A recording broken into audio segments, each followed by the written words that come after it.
Olá, tudo bem? Bem-vindo ao podcast do Busca Vivo. Hoje vamos continuar falando sobre como cultivar uma horta doméstica. Na parte 2 desse assunto, vamos abordar as características de um local apropriado, as formas de cultivo, irrigação e preparação do solo, e dessa vez vamos também dar 3 receitas de inseticidas naturais. Acompanhe o episódio! Já falamos na parte 1 que cultivar uma horta caseira é sinônimo de saúde e bem-estar no dia a dia.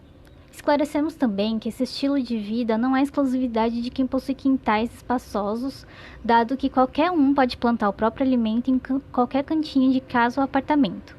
Abordamos as características de um local apropriado, formas de cultivo, irrigação e preparação do solo. E nessa parte, vamos concluir alguns pontos essenciais para garantir a qualidade da sua horta doméstica. Acompanhe!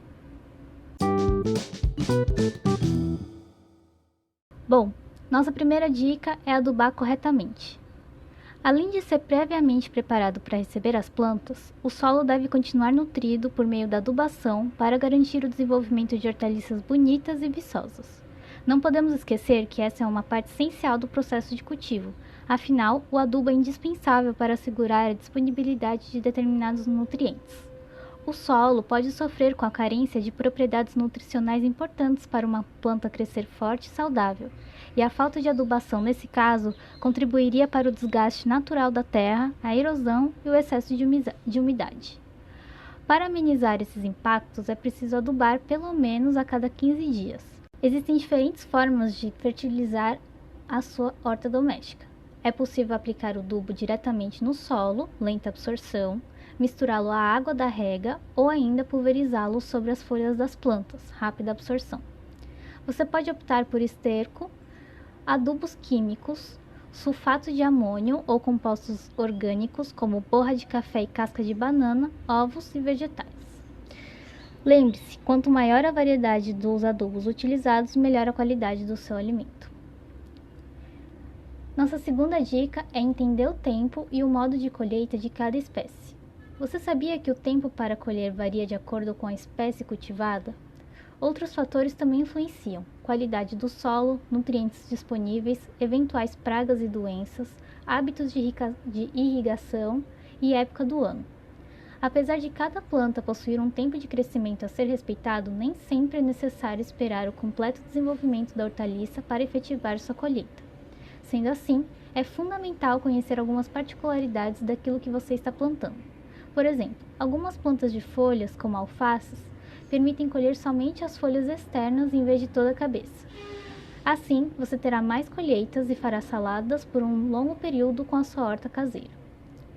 Essa é uma prática que pode garantir também um sabor menos acentuado em espécies como a rúcula e o almeirão, pois essas folhas tendem a ficar ainda mais amargas quando crescem demais.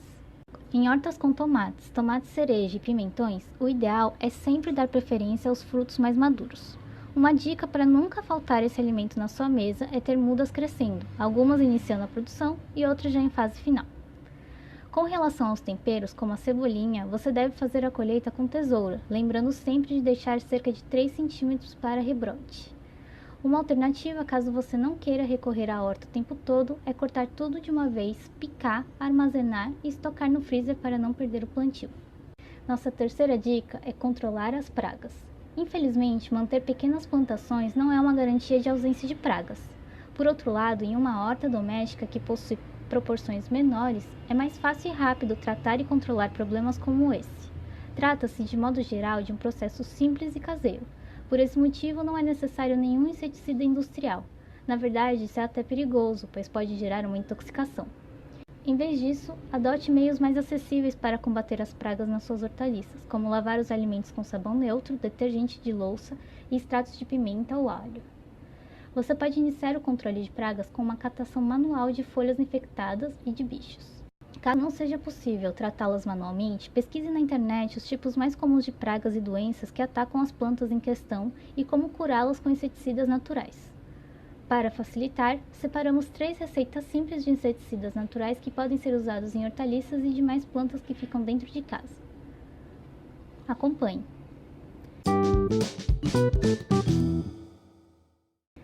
O primeiro inseticida é de alho.